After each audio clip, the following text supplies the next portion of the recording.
Oh man, it's bright.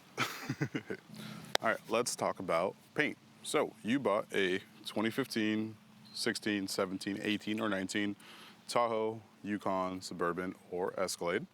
You did everything you were supposed to, took care of it, got it washed frequently, but somehow, for some reason, your hood and your roof look like this. So unfortunately, this is actually a very common issue with this body style GM vehicle. Again, whether it's the Yukon, the Suburban, the Escalade, the Tahoe, right? They all seem to have this issue. It's a very common failure point, or paint failure is a very common thing on these ones. And you see it a lot, you know, just kind of throughout the industry where like paint really is getting worse and worse and worse and worse, you know? This is a little bit too far gone to bring back 100%, but we have 2 or 3 unique solutions for this that I wanted to make a video about because I see it pretty often. But more or less what's happened here is the paint is checking, it's failing from the inside out. There really is no way to prevent this, you know? But let's talk about solutions and kind of cost on each solution, right? So solution 1, which is actually probably the best solution, it's also the most expensive most places unless you have some sort of friend who's a painter, is to, well, repaint it. So you would strip this down back to the bare metal, and just have everything get, you know, reprimered, recolored, and recleared, right? So that's option 1. Downsides to it though are there's no protection on it. You still have to go get a PPF or a ceramic coating or something, right? And traditionally it's very expensive. I know we've done, I think maybe half a dozen of these now where they had some sort of issue and we ended up kind of remedying it, at least the way we could. And you know, we had gotten quotes for like $1,000 to $1,500 for just a hood to get resprayed, and then you know it still wasn't including again some kind of finishing work or something like that where it kind of smoothed out the paint. A lot of painters are amazing at spraying stuff. They're not the best at refinishing it. It's kind of 2 different skill sets, right? It's kind of where detailers come in, right? And you know you don't have your car usually for a while, right? And then black is easy to match, but we had done a red one of these. We did like that mica color, like that brown blue kind of color. It's kind of hard to match some of these more metallic paints, right?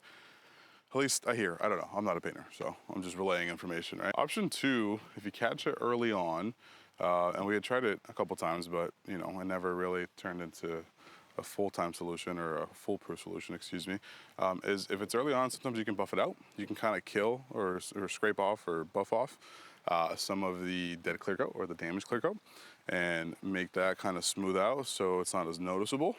You can then apply some kind of wipe on clear coat or, you know, maybe even like a ceramic coating to make it look a little bit better. But again, it's not gonna be 100%. And at least in my experience, even though you buff off all the, you know, ugliness or whatever, tends to come back, right? It's not, again, it's not a foolproof solution. So then we have options 3 and 4, one of which we're doing here. The other one's actually the one that we usually do, right? Is we found back in 2021 or 2020 maybe, I can't remember. I'll have to find some old photos and videos. But I had a customer who had bought one of these, a Yukon, a GMC Yukon, a Denali. It was right before the COVID prices got crazy. So yeah, it would have been like 2020. It was before, you know, the car market kind of got crazy and you started getting all these insane prices. They had gotten a smoking deal on a Yukon, but the 2 catches were it had some miles on it. Her husband was a mechanic, no big deal. He wasn't stressed about it at all, right? So that was one. And then the other one was that the paint was really messed up on the hood and on the roof. But they figured, hey, we saved like, you know, $7-8 grand on this vehicle compared to what it would cost if it was, you know, lower miles and not messed up hood and roof. Like we can probably just repaint it for that. The cheapest quote I think they got from a reputable shop was something in the neighborhood of $3 grand. Now that's California. So obviously California prices are a little bit higher. And I don't remember exactly if that included like a guaranteed paint match or whatever, but it was on that mica paint. So, you know, it probably wasn't gonna match 100%. And for $3,000, $4,000, they're like, man, like, you know, this is what it costs us to get like a new transmission. Like, I can't believe it's this much to paint a hood and a roof. So they had brought it to us to see if we could actually buff it out. By then, we had already tried buffing out a couple of them and ceramic coating them or doing a wipe on clear, and it just didn't really look how we wanted. It looked better. The customers were happy, but I wasn't happy with it. But I had this idea of like, I wonder if we could buff it out, get some of the haziness off, you know, with like, again, just traditional paint correction, and then apply a clear, thick PPF to it that would almost act like a couple layers of clear coat. So they were willing to be my guinea pigs. I cut out just a little square PPF. We buffed out a square. We put out the PPF on there. And they let it sit on there for, I believe it was 3 months. It was something where it was a few months because I didn't want to go through all the trouble of charging them and getting the film on there and then having it not actually be like a true solution, right? So we did the guinea pig thing where we just put a little bit of film on there for, you know, a few months and made sure that it didn't show through. And, you know, to our surprise, it didn't. So we went ahead and we were able to do the bumper in PPF, the hood in PPF, the roof in PPF, paint correction and a coating and a wheel coating. I think for like $4,000 or something, or 45 maybe. It wasn't anything crazy where it was like, it was basically the same money they were gonna spend on just the paint job, but they got the whole thing like refurbed, you know, like we did a nice paint enhancement, like a 2-step on the actual paint. The bumper had a really clean, like seamless install that me and Austin had done. The hood we did in clear film from Stack. The roof was done in clear film from Stack. And to this day, the car looks great, right? So we did that a couple more times. There's been a few other cars that have done it, have had no issues. Only downside is there was a couple spots, especially towards the very top. Actually, you can kind of see it here and there. I'll get some B-roll in here, where you can kind of like still see a little bit of the grayness. It's very faint. You had to get right up to it. Maybe it's just my eyes that see it. I never, you know, had the customer say anything bad about it. But I think for me, it just bothered me. But you know, at the time, there wasn't a PPF that matched that mica color, and I don't know if there is even today. You know, some of the reds, the more common stuff does work. You know, now this is gloss black. I have gloss black from Impressive Films, so that's actually what we're doing today. Is we're gonna buff all this out. We're gonna put gloss black Impressive Films PPF on here. We'll get it, you know, full custom cut install. We'll cap all the corners. We'll make sure everything's wrapped so you can't see the film anywhere. I think I have enough scrap to where we can probably even do the mirror caps in the film color. We're not doing the roof. They weren't ready for that one yet. But one thing I was worried about, the Impressive Films gloss black PPF has a really deep, rich color to it, which is awesome. Until you have a car where the rest of the paint doesn't match anymore, right? And as much as this thing's been taken care of mechanically, it's never been detailed. It's never been polished or buffed out or anything like that or ceramic coated. So I was really worried that if this looks super black, it would almost make the rest of it look, well, ashy, let's be honest. But if you have a Suburban, Tahoe, a Yukon XL, an Escalade ESV, and you have damage on your hood and your roof, it's common, it's not your fault, it's a GM paint failure, but doing a paint correction and either color PPF or clear PPF on it can be a great solution, usually at a fraction of the cost. This hood, I would say most places in the country would probably do the hood either in clear or color PPF for $1,000, give or take. The roof, you're probably gonna pay $1,000 to $1,500, but at least now you're getting protection and the color back, where at least the quotes I've gotten in paint shops, both in Illinois and in Tennessee and in Michigan, have been more than that to just repaint it, not including any kind of protection. So that'll be the best solution I found. We'll kind of showcase the process of how to do it. I don't think it's something you can DIY, but if you want to try it, hey, we'll do a nice video for you. And then we'll show the end result too with the beautiful California sun, so you can actually see what this looks like at the end of the day. Because I think it's pretty incredible how much of a turnaround you get. But let's get some B-roll of how this looks before. Because, you know, it's kind of fucking rough, I'm not gonna lie, it's pretty bad. Let's go ahead and take a look at that.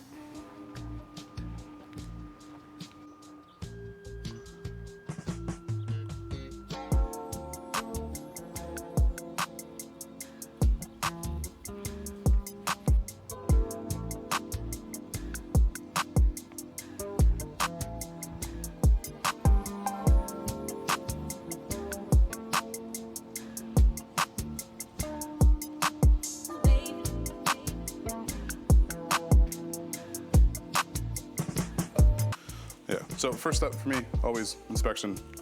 It's super simple. There's no reason that you shouldn't be inspecting the vehicle either with your customers or at least like in your shop once it gets in there. It's just a peace of mind thing for everybody. It's also very common for customers to have little scratches or dings or stuff that they don't notice right away.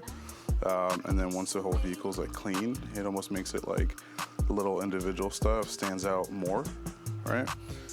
And then, you know, people just end up unhappy, and, you know, we don't want to damage any vehicles. We don't want to get blamed for damaging vehicles that we didn't damage. So always do an inspection and make sure that you got that all handled in and locked in with your customer. So that'd be one. So I'm usually inspection first. Then I'm big on pre-rinsing. I like to get off as much as I can with the pressure washer as possible before I get into any actual like work or anything like that. Once I get everything rinsed off, then I'm usually transitioning into a decon, right? And in my decon process, I will spray a lot of iron remover. I use more iron remover than most people I've met. The logic behind that is, as I was testing out different processes, I found that the more iron remover I used, the less we were having to mechanically decon with a clay bar or a clay mitt, and it led to a little bit more profit for the actual shop, right? So in that process, we use a lot of iron remover. It's expensive, but it's less expensive than my labor cost, whether it's me or my employees, right? I let the iron remover dwell for quite a while. I'm very big on dwell time with these sorts of jobs. I think that the more you let a product actually work, you know, climate permitting, the better results you end up getting just all around. So if you're in a climate controlled shop, if it's 65, 70, 75, you know, anything like that, you can get 5 minutes, maybe even more, out of a good iron remover like Iron Buster, G-Technic W6, you know, anything like that. Once the iron remover's been on there for a little while, what I'll do is I'll wait until I see like just one small area that's starting to get a little bit close to being dry. And I'll go through and I'll just foam everything. You know, wheels, tires, the whole thing. Once it's all foamed, I'll go through and I'll agitate it. That'll knock off a lot of the gunk and a lot of what's on there. And really basically work the decontamination chemicals in while we're actually washing the paint. We'll rinse everything off really thoroughly again to make sure we don't leave any chemicals behind that can maybe later on down the road streak or sneak out. And then I'll use the foam as a lubricant again for either a clay mitt or a clay bar, depending on what we're doing. For film, I use a clay bar. For coatings, I use a clay mitt or a clay block, right, like a synthetic clay. We'll clay everything up and down. We'll rinse it off, we'll dry it. I'll pop open the hood or whatever panels we're gonna PPF. I'll clay bar behind those jams as well to make sure the foam really bonds there. And then that's pretty much my decon process. Now, this thing has water spots on it. This thing has some tar on it. It's got a lot of mud. This is gonna be a much longer decon process. There'll be a lot of steps in between, but we'll follow mostly the same process. I'm just gonna let stuff sit on there for a while and kind of try to shock the paint a little bit. But yeah, a lot going on there. So yeah, still a lot to do, but yeah, just step in, we'll have fun. It'll be fun, lots of fun. It's not gonna be fun.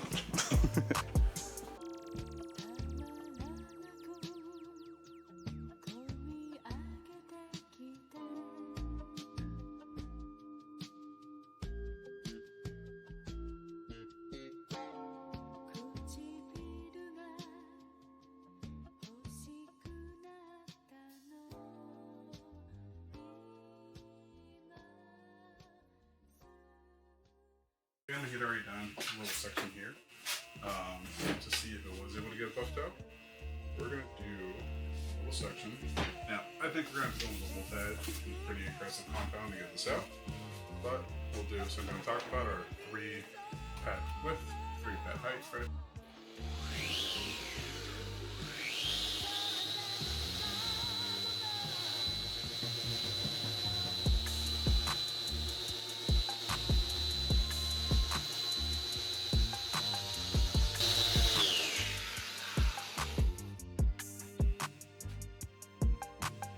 This thing just laughed at me. Alright, last couple I've done. I'm actually not one who uses a lot of compound usually, but for this type of work, I found it does actually help to oversaturate the head a little bit. This is Last Cut Plus, a high-speed diminishing abrasive compound. Perfect for this kind of stuff.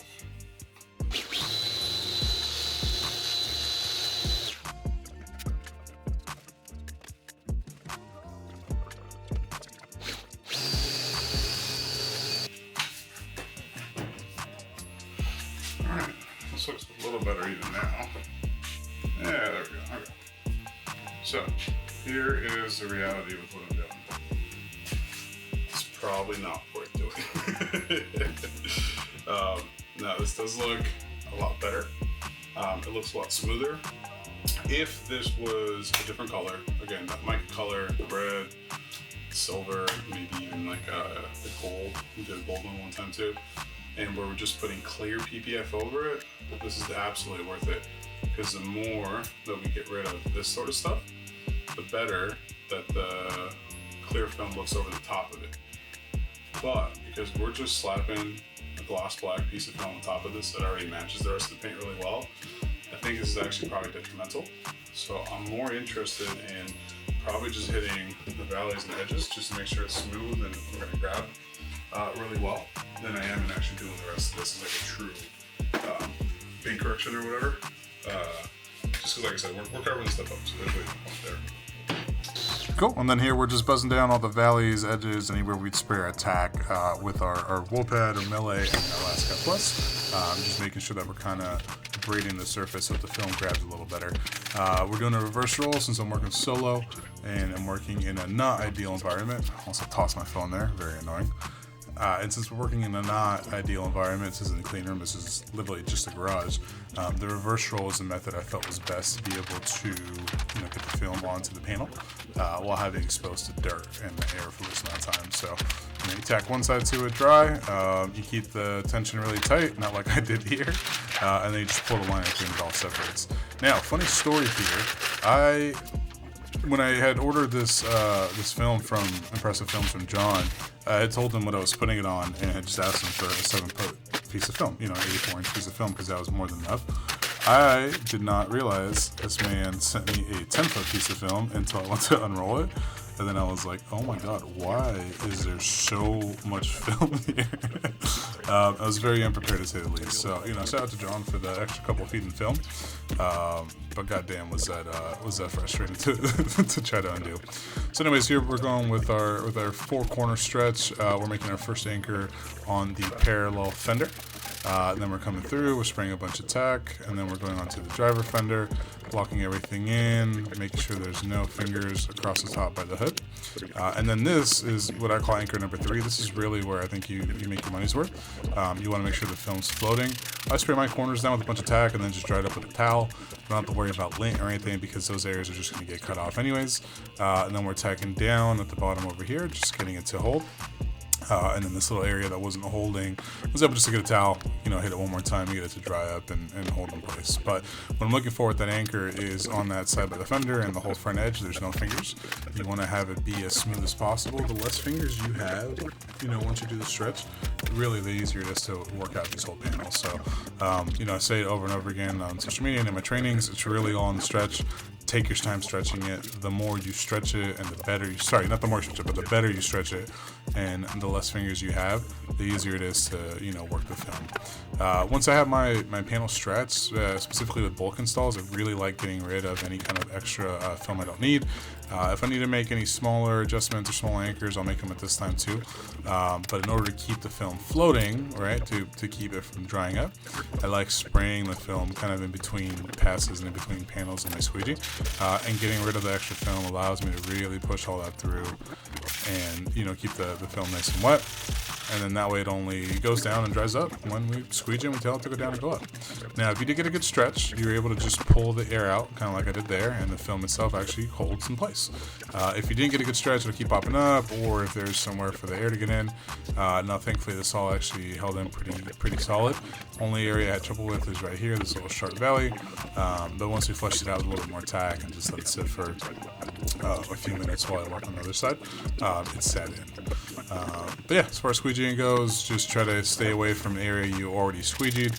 Like if you see I squeegeed over by the passenger headlight, I'm not squeegeeing anything towards that area anymore. That area is now locked in. I'm doing overlapping passes. I'm going in with my Impressive Films trifold squeegee, the cheater squeegee is what we call it.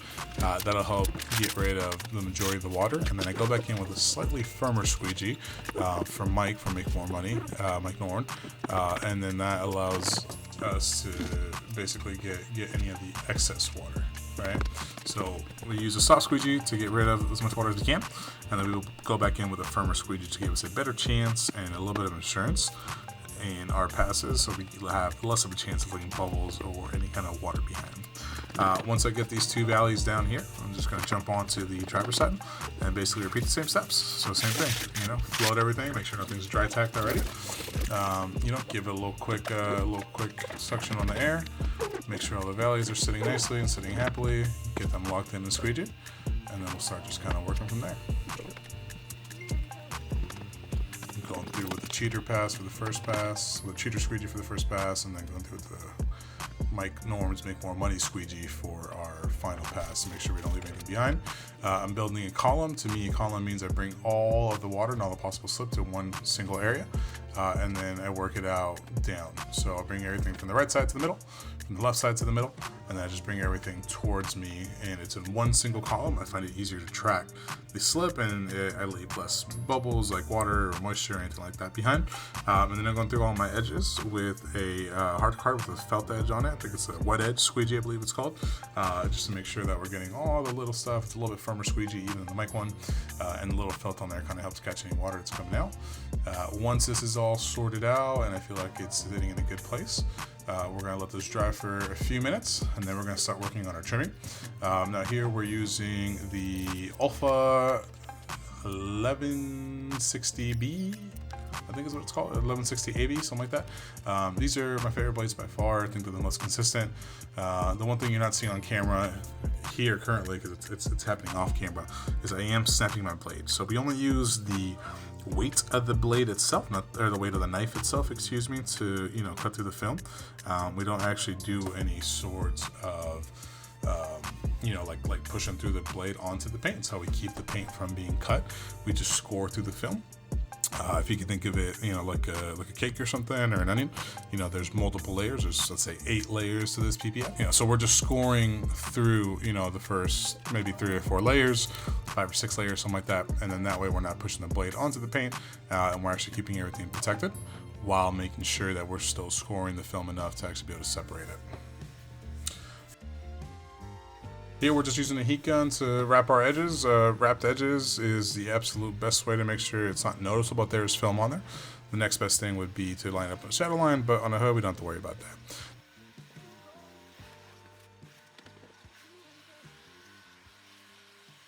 Now here we're doing a little bit of paint correction work. So I'd already done a test spot on the other side with the orange pad, and it looked like that took care of like a lot of it. But I wanted to see if a 2-step made a massive difference on this the specific paint, right? This is a 17, I believe it was 17 or 18 Tahoe. So we wanted to see kind of what it looked like with a 2-step. And you'll see once I kind of actually get through it and compare both, it really wasn't a massive difference at all. And I was able just to cycle out the orange pad with Enigma all in one a little bit better. And that honestly gave us damn near the same results as the microfiber pad, with the exception of maybe some of the deeper scratches and swirls weren't taken care of. And if you notice back there, we're watching a little Naruto. Just recently got into anime. Kind of interesting. And when I say kind of, I mean like I've seen every episode of the show already. So if you're into anime, let me know what's the next best anime to watch. I did enjoy it. It was cool. My kids liked it a lot too. So it was a good little family thing, you know. But yeah, look at that difference. Look at that shine in that little area we just did. You can't replicate that, man. A good paint correction. It's awesome. It does wonders for, paint that's been a little bit neglected or a little bit forgotten about. It's awesome, awesome, awesome stuff.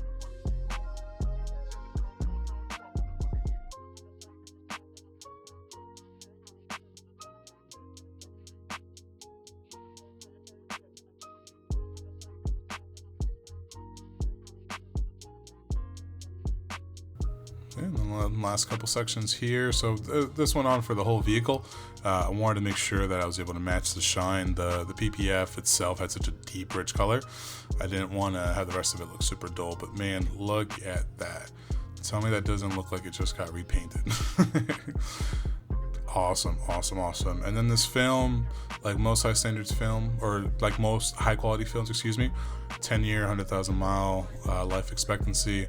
This is a fantastic way to really improve the look of your vehicle. was a good 16 in a couple. That's why we never get anything done, Casey. It's hard out there. Yeah, we'll have to do that more, bro. Just road trip with us to fucking Tennessee.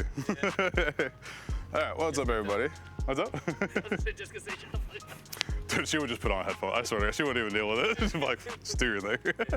Yeah, all right, what's up, everybody? So it is now 2 days later. We did finish up the Tahoe more or less same day, outside of a little bit of touch-up work that it needed. But we got the film on there. We did some mirrors. We did some B-pillars on there. We had a lot of excess material, so we went ahead and spent a little bit of time getting it on there. We did a quick one-step on it. Just wanted to take a few minutes to show kind of like the after.